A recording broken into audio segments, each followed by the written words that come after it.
अस्सलाम वालेकुम दोस्तों। आज आपकी नज़र एक पंजाबी गज़ल करूँगा। इसका मतलब है, मैं ते बन्निया होया तलियां उत्ते उकरे छापे दा। मैं ते बन्निया होया तलियां उत्ते उकरे छापे दा। तू नहीं सब कुछ मैं ही करना, सब नू एहो जापे दा। मैं ते बन्निया होया तलियां उत्ते उकरे छापे दा।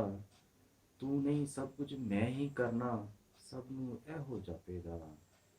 किस नू दसां किस दे कन्नी पावां मैं दुख जिंदड़ी दे।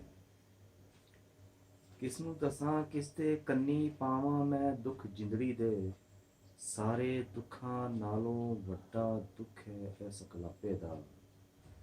और जिन्ना बालां खातर जिंदड़ी रुल के कट्टी कल्ले ने। जिन्ना बालां खातर जिंदड़ी रुल के कट्टी कल्ले ने। कौन वंडावे पिछली उम्रे दुख अबलड़ा मापे दा।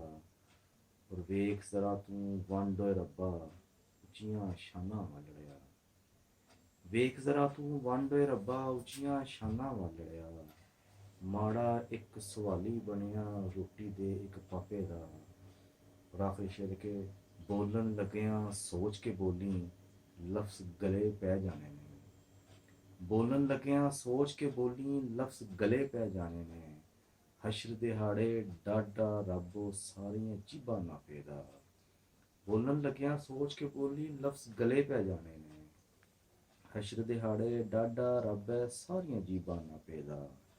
और मैं ते बन्निया होया तलियां उत्ते उकरे छापे दा। तू नहीं सब कुछ मैं ही करना, सब नू एहो जापेगा। बहुत शुक्रिया।